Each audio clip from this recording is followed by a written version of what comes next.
Padre, nais ko pong ipakilala sa inyo si Crisostomo Ibarra, anak ng isang yumaong kaibigan.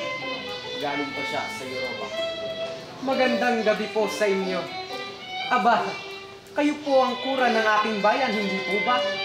Kaibigan ng aking ama. Sisa! Sisa, nasaan ang pagkain ko? Pagkain mo ako. Pero, para tinapansin niyo iyon. Wala akong pakialam. Christine! Ito ang iyong kuya! Christine! Anak! Ano nangyayari sa'yo? Gising, Basilio! Di na nananaginip ka ata. Magandang umaga po. Ako po ay naririto upang makausap si Maria Clara. Maaari po kaya? Abay, oo. Siya ay naroon ngayon sa azotea. Makabubuti kung pupuntahan mo siya roon. Maraming salamat po. Tunay ba ang aking narinig?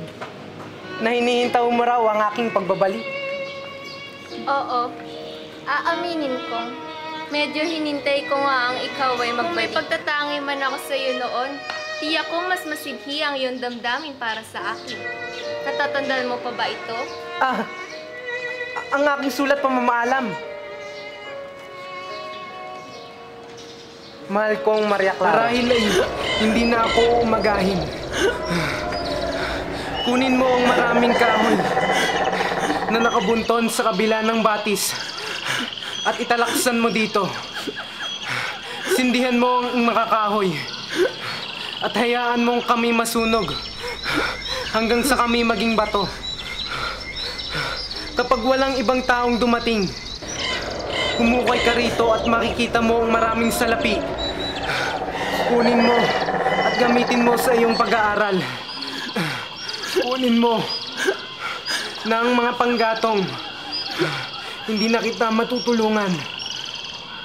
Mamamatay akong hindi man lang namasdan ang maningning na bukang liwayway sa aking inang bayan.